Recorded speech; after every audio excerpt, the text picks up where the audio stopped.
too long ago. On this. Welcome to the Mack Brothers podcast. Today it's the Toddcast. It is the Toddcast. Let's welcome our good friend Todd Fiore. Hey guys, We both have the same picture. Back to what we were saying. Same cover. is that a real album cover? Mine's a real album cover. Well, hold on. Oh, there you go. Very nice. My girlfriend got it for me. Just for it. To Yeah, hang up. I love the album covers. I mean, that's Mhm. they're not as big as posters. You can put more in there. This room's really small that I'm in too. So Well, I think too. I wasn't a record. You know, everyone had CDs when I was growing up. right. So I put my Small CDs. revolver. Oh, nice. I don't up there. Sam's Town. Everything you've come to expect. Last Shadow Puppets. So I got Tongue you down Baby. there. That one sticking out right there is Cameron, Alex baby. Cameron. He's like Todd. You got to look him up. He's like one of the best new. He's like a new age Leonard Cohen / David Bowie. Oh, wow. Well, yeah. Yeah, he's really excellent. Alex Cameron. Alex Cameron. I will definitely have to remember. Great. He's so good. It doesn't sound American. What is he? Australian. I knew. How did I know he was Australian? How did I know Really that? cool guy. Excellent. We met him. He's at the level still where you can still talk to him after his shows. Oh, wow. Nice. Where'd you So he where'd you- came to Johnny Brenda's, and we chatted with him after the show for a little bit. Talked to his business partner and best friend, Roy Malloy. Really cool guy. Nice. And then Holiday Sidewinder was their opening act. She's like if Madonna wrote relevant songs again. Oh, okay. Yeah, she's fucking awesome. Sounds like a great night. It It was was. It was really amazing. It was what, 2019 we saw them, John? Yeah. Are you guys playing out anywhere? We will We're be. looking. We will be. Yeah. We will be. We're in the process of booking new shows and stuff, and Like we just the two of you guys, or are you gonna have a full band again? No, Just just the us. just the two. Hey, listen. Like I'm so old now. Like I can't find four people to get in the same room at the same time anymore. Let alone. Yeah. Todd, you know. when's the last time you were in a like a full band?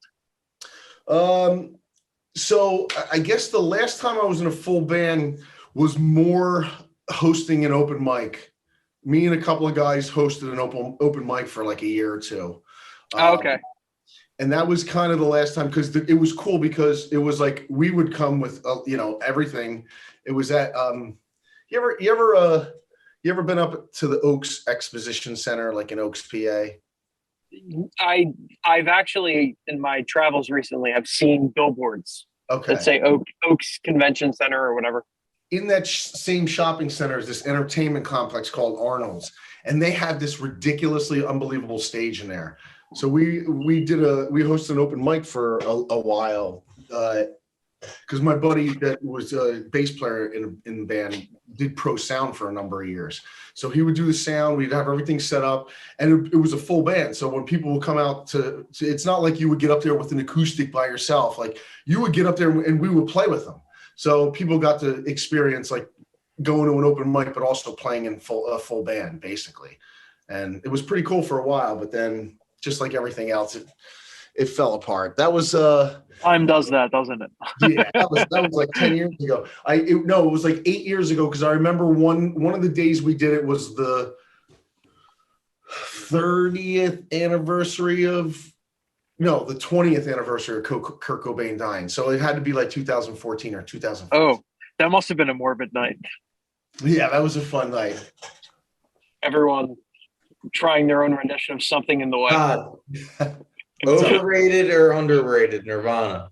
Oh, definitely underrated. I mean, the problem Okay. The problem I have with that is number one of their band members is our generation's Paul McCartney and Dave Grohl. I mean, in two of the biggest bands of all time, basically himself and the Foo Fighters. Obviously a lot of talented musicians, but basically just him. I was reading off his notes. Jeez. No.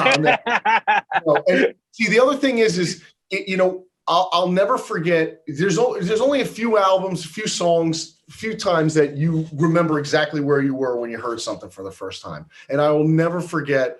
I was driving home from basketball.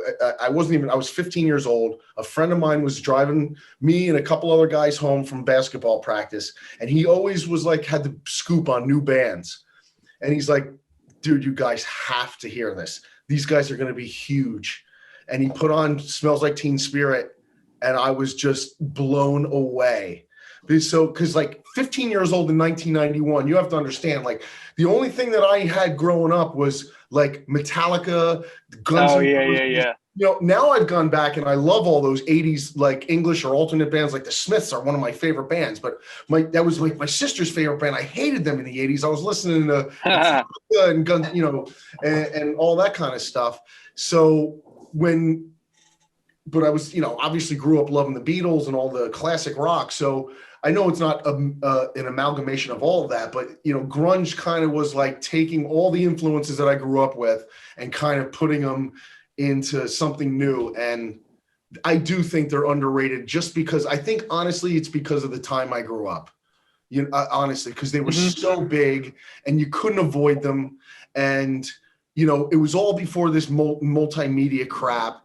So you had to actually go out and look for bands that you liked. It was fun. Like you had to go to the record store. Oh shit, they have another album called Bleach or whatever. You know what I mean? Like, yeah, it wasn't like now where you can pull something up on your phone and you have every song the person's ever done. That kind of takes away the fun of everything. You know what I mean?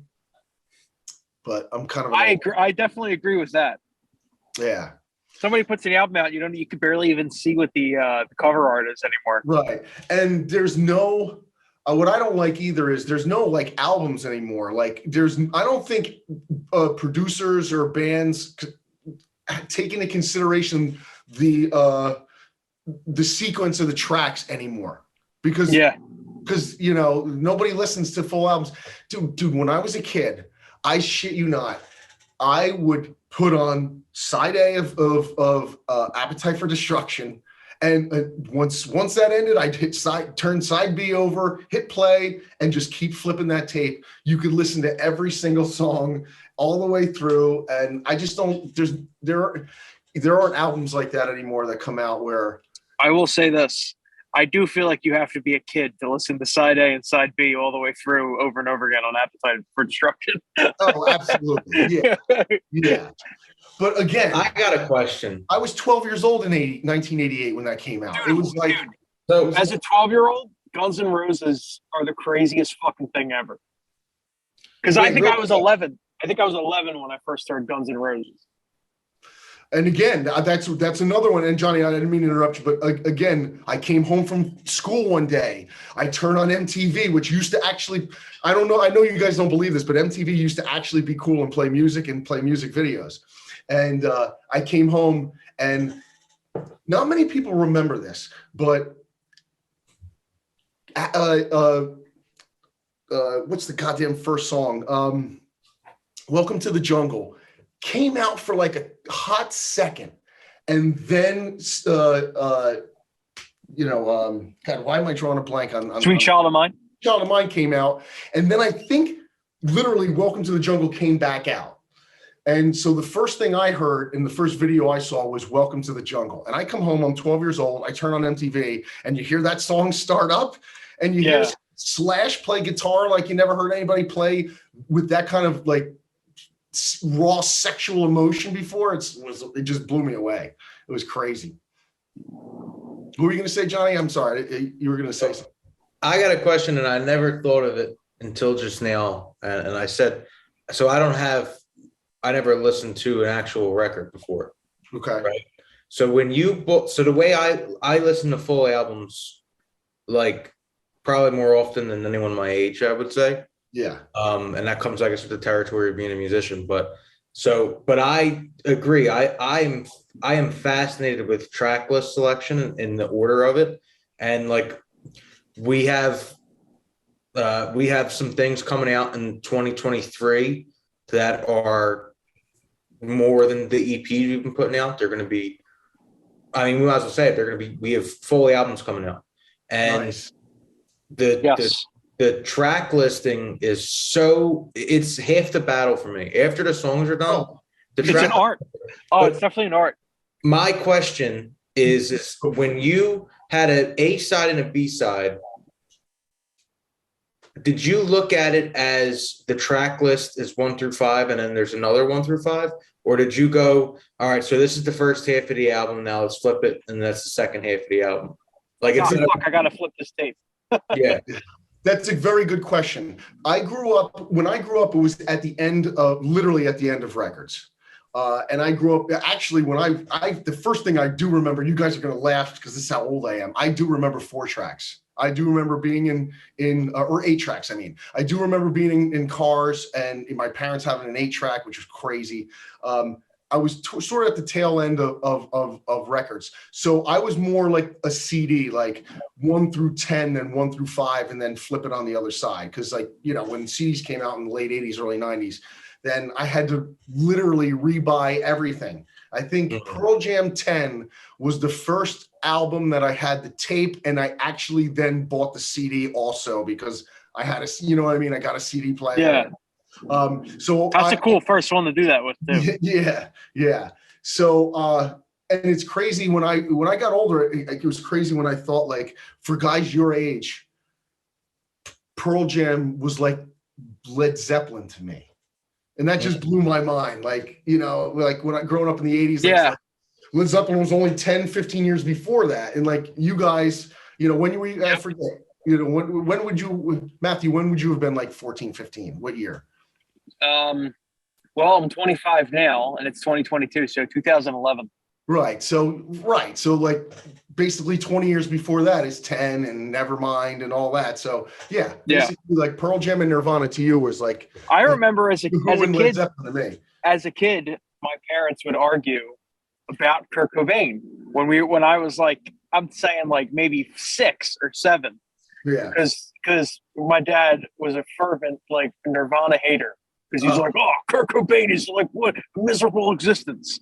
And my mom would be like, but did you hear the music? It's great. The songs are awesome. Right. And, you know, I love the Noel Gallagher story because, you know, I love Noel Gallagher. He's my favorite rock star. I think him and Liam are the last of the true rock stars. There will never be people like that again, where they came from absolute nothing and a year later were worth $100 million. That'll never happen again. But I love what Noel said is like, he literally wrote Live Forever after he heard Kurt Cobain sing the song, I Hate Myself and Want to Die. And was like, fuck him. He's like, he liked Nirvana. And he's like, fuck him. Like, I'm sitting here in a factory, busting my balls, and this guy's a rock star writing about I hate myself and want to die. And that's why he wrote Live Forever. Like, you know, he wanted to write basically the opposite of a song like that. Yeah. So I can understand that, you know, the downtrodden and all that stuff, because I think we've talked about it before. I'm a humongous Elliot Smith fan. Like, love Elliot Smith. He's been dead almost 20 years now. I got his signature up there, which Vanessa got for me, which was very nice. And Elliot Smith is always known because his songs that were in movies that made him famous were like slower songs that didn't have full bands, and Elliot played all the instruments, and he had so many great songs that weren't like down. Dude, I got to go listen to Elliot Smith. I haven't knowingly listened to one Elliot Smith song. Completely new artist to me. So there's when after he died, there was a documentary done because the way he died is crazy. He stabbed himself in the chest with a knife. He had mental health issues and had my God, depression his whole life. And the documentary, it says, when somebody asks me, a friend and a guy that used to play in a band with him, he's like, when somebody asks me where do you start with Elliot Smith, the answer is just buy not necessarily, but everything. Like, own it. Like I literally, I think there's like 2 songs out of his that I don't like. And he was in a cool band before that called Heat Miser, which was pretty heavy.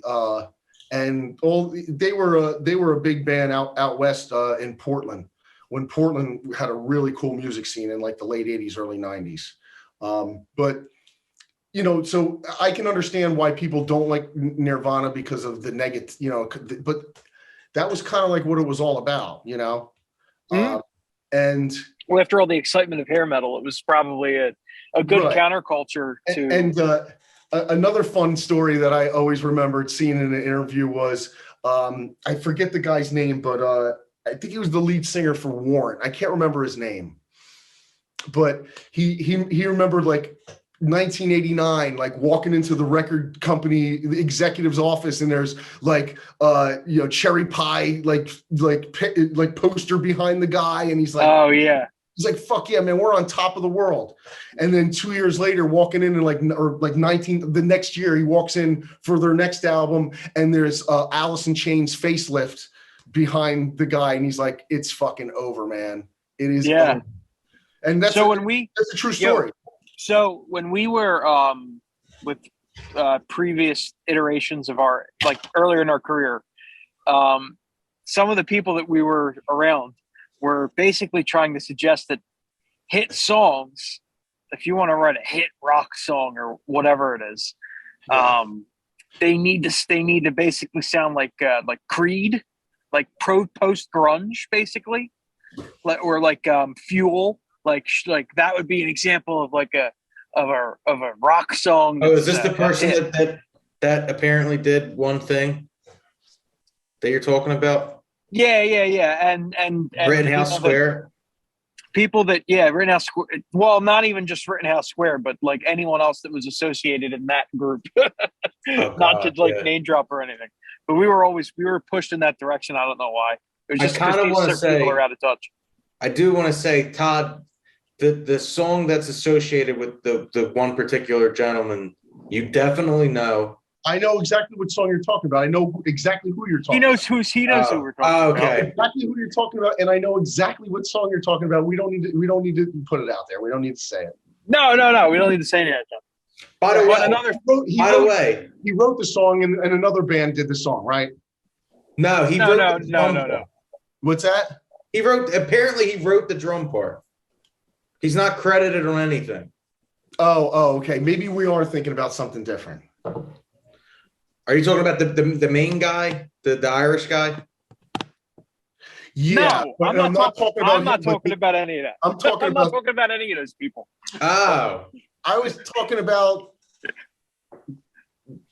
I don't. It doesn't matter. Sex and Candy. I thought you were talking about that. Oh yeah, that's what I'm talking about too. That's what I thought. I'm not talking about that. Yeah, I'm not talking about that at all. Okay, so me and John have been having this. And wait, real quick. What? Every single song we've ever had is better than Sex and Candy. I don't give a flying fuck.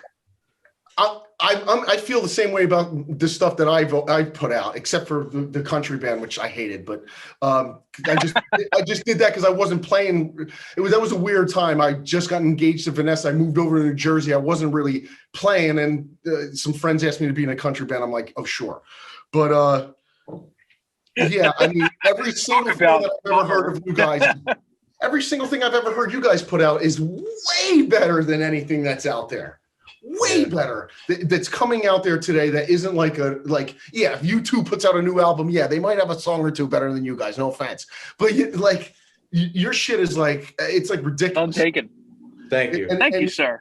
And it just drives me crazy. That it may never get heard. You know what I mean? I have 24 finished songs that I did every single instrument on.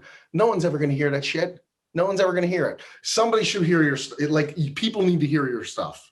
It's good. It's so relevant. Like your influences, it's literally, you guys are moving down the line. I took my influences like David Gilmour and John Frusciante and all that, and put it in my own thing. And with you guys, you can hear, at least from the older stuff, maybe this newer stuff is a different direction. And that One Country song was awesome. That was a joke that you guys did. The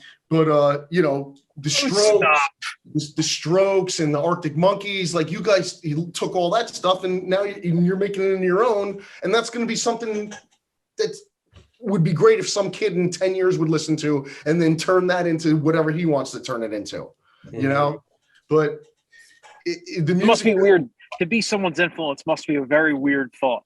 Yeah, but the music business is so weird. It's very few people that are so talented that they have to be famous. And there's so many talented people that never make it anywhere. And I feel terrible for you guys because you know, the business, like when I was growing up, the dream was being a rock star where you can actually like be a millionaire. You know what I mean? Like, now what are you going to do? You know, now you have to start a podcast like this. Yeah. or you have to tour around the world 365 days a year to make any kind of money. Yeah, which is great. Yeah, you do. Well, I think merchandise now. Merch. Everybody is merch. The cool thing is that YouTube is actually, once you get over a certain amount of subscribers, is lucrative. Yeah. And it pays better than anything that's free. Yeah. And we just found out how to like get more subscribers. So we had like 15 or 20 subscribers in 14 days or something like that, just out of nowhere. Yeah. And it's slowly building. That's what it takes, man. Yeah. So like, I think weren't the Arctic Monkeys one of the first bands to make it from like social media stuff? Yeah, they made it from MySpace. And the crazy thing is now they barely even use it. Yeah. They're like the least social media present band ever. And that's how I just find it like a crazy evolution. Well, when you have Alex, did you listen to their newest song? What's that? Did you listen to their newest song? No, I haven't. I got to be honest. I love it. It's a very croonery song. Yeah. Very croonery. Yeah. Is Matt Helders going nuts on the drums at all? That's all I care about. No. Listen, the drum line, it is a great drum line. It's kind of dry, but it's great. Okay. If I had from a drummer's perspective, I think it's like from a creative drummer's perspective, it's really good. From someone who just cares, like, how fast can I hit skins, bro? They're not going to be entertained. I always say if I had a drummer like that, or, you know, you can name any assortment of another drummers because they're so hard to find that I wouldn't be showing my 10x8 music room. It would be like a 100x80 music room, you know? Yeah, absolutely. And again, that's why I learned how to play drums. You can't find a drummer, you know? I think Yeah, basically. I said, I need to teach myself how to drum. This is just because we're not going to be able to find one. Right. And when I was in the band years and years ago, the one that I did the first CD for, our drummer lived, I had the house in South Philly, like right by where your grandmother used to live. I was at 12th and Oregon. She was 13th, right? Yeah, basically. Yeah. And he lived in Chester Springs, so he'd only be able to come down like once a week. And, we'd be able to practice for a couple hours. But the rest of the week, no drummer. So I was like, fuck it, I'll swallow my pride and I'll start playing drums. I'm going to say my favorite story about Matt, one of my favorite stories about Matthew. And it was pretty much then I realized he's like a virtuoso. So we have, it's the first iteration of the band and we're practicing. Oh my God. Venuti's basement. Venuti's at 13th and Shunk. Yeah. So we're practicing, we're paying, $50 an hour to practice in the basement. And we're our first drummer, his credit, he's only been drumming for about a year. He's new to it too. I'm 13, I'm 14 or 15. Matthew's 13 or 12. And we're in the basement. 13. Yes. So I'm 15, 16. So we're in the basement of the Nudies and our first drummer just could not get the drum line down. Columbia by Oasis. Oh, okay. Right. So let me guess. Matthew Paul McCartney'd him and went in and did it on one take. But no one knew how to play drums. He told himself on. At that point, you knew how to play drums. You probably didn't. You're like, He told himself on Rock Band he's never been behind a real kit. Oh wow. And he goes, no, it's like this, and he does the whole drum line. Yeah. And we played to Matthew. And the other drummer's just kind of sitting there like this. That's awesome. I should have known then. I should have known then that me and John should have just been a duo. In that one moment. Yeah. Right. At that right. one moment, I should have just realized it. I had a moment like that too when we were 12 playing. years ago. So the Grape Street at one point was where it is now, and then it moved down on the river in this big place, and it was like a big place for a couple of years. And it was a really fun place to play. They had like a green room and shit. It was awesome. And our last gig for the band Oregon Ave, we show up and our drummer, he wasn't like the right drummer for the band. He was like more of like kind of like a Grateful. His band before us was like a Grateful Dead cover band, and we were more like. Don't get me wrong, I saw the Dead a couple of times and toured with Fish in the 90s. Saw them over 30 times. So I love jam bands, but that wasn't this band. And so we're at the Grape Street. We're literally supposed to play, and I make some joke because he was a computer guy and he was making way more money than all of us like combined at the time in the band. And he's like, "Where are the free drink tickets, dude?" I'm like, "Dude, you make like $200,000 a year and you're worried about 2 drink tickets? Like, relax, dude." Storms out and leaves and quits the band. Get the hell out. Right. Are you serious? Yeah. And one of my buddies that never really kind of liked him on the way out, he's like, Todd became a better drummer than you anyway, so fuck you. Oh shit. What a jerk off. Shots fired. And literally that's what happened. You know, I learned how to play drums because he couldn't only be there once a week. And then at one point, and I wouldn't say I was a better drummer than him, but for what we were doing, I was a better drummer than him at that point, like rock wise. Yeah. I think I learned that was something that took me a little bit to learn was, you know, people have different styles. You just need to either like, you know, the style of the member or whoever the musician that you're playing with. If it doesn't match, you know, you're going to know pretty quickly. And I think that's where like for John and myself, you know, we made that error where not necessarily to say, oh, we were playing with bad musicians. It's just different musicians from what our style is.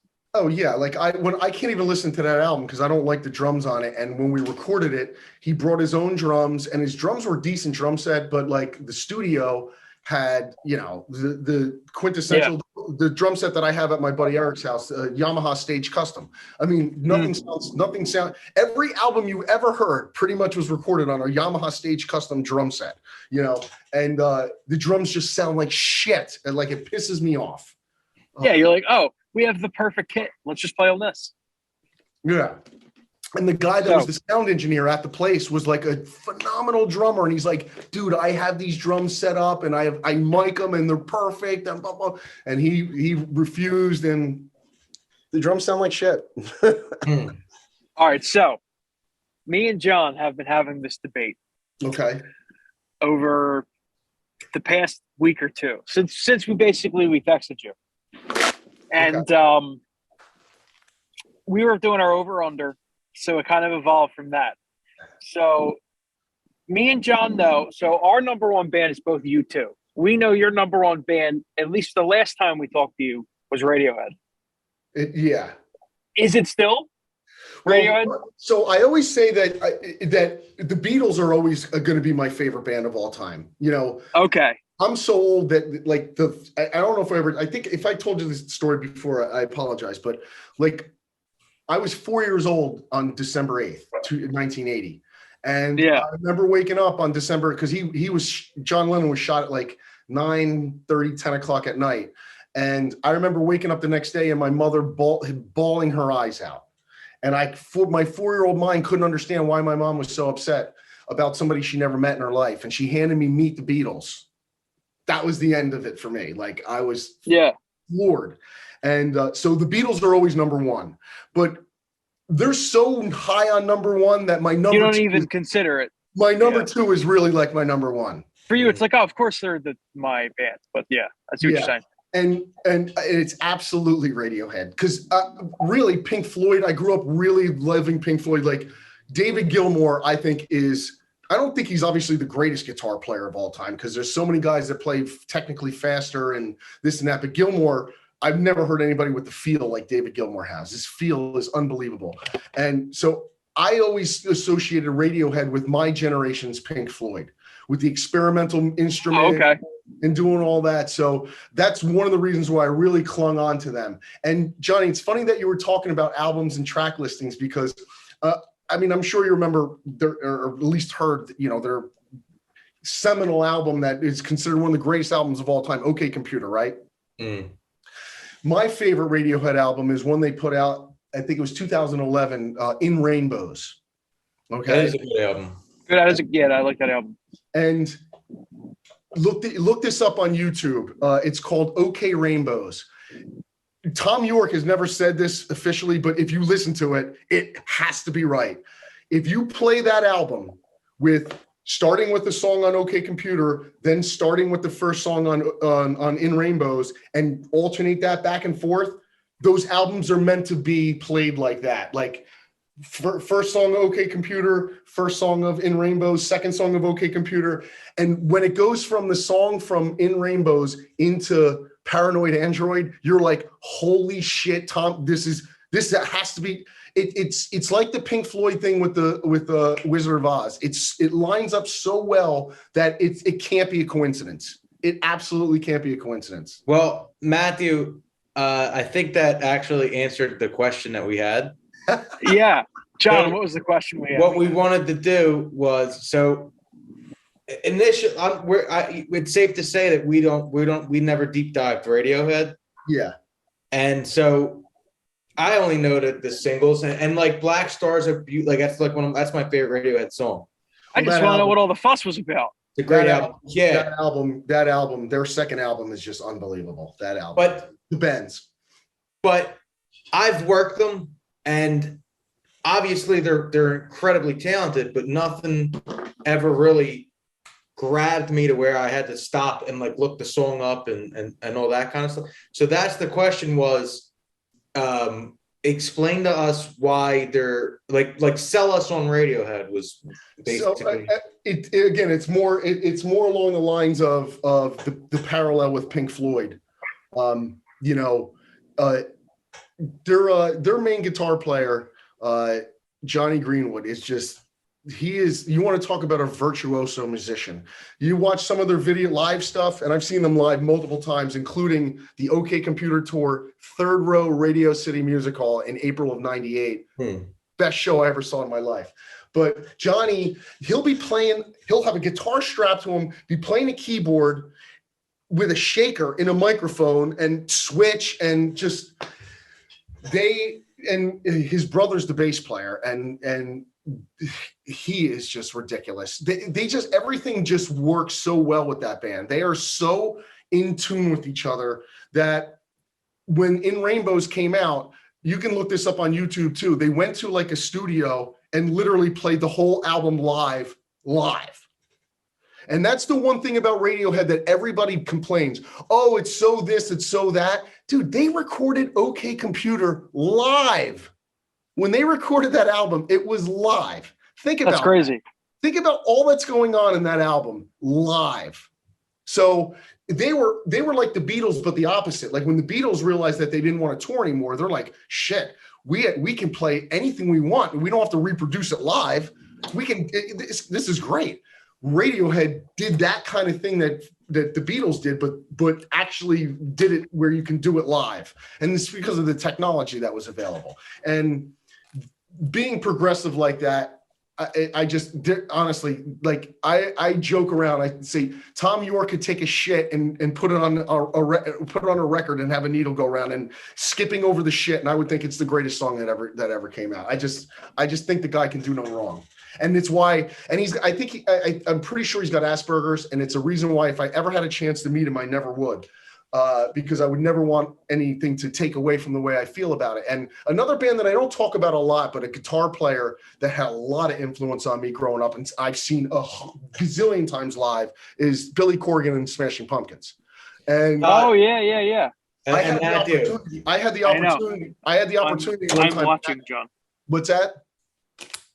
So I had the opportunity to meet Billy Corgan one time, and I refused to do it because I didn't want anything to ruin the way I felt about that guy. Yeah. I don't blame you. We have about 30 seconds left. Is there anything you want to plug? Oh no, just plug yourselves, man. I'm old. I play covers. I go out and We play have a covers. song. We have music coming out soon. Stay tuned on social media to see when the Hey, songs are going to come out. Todd, it's already announced, Matthew, by the time this is out.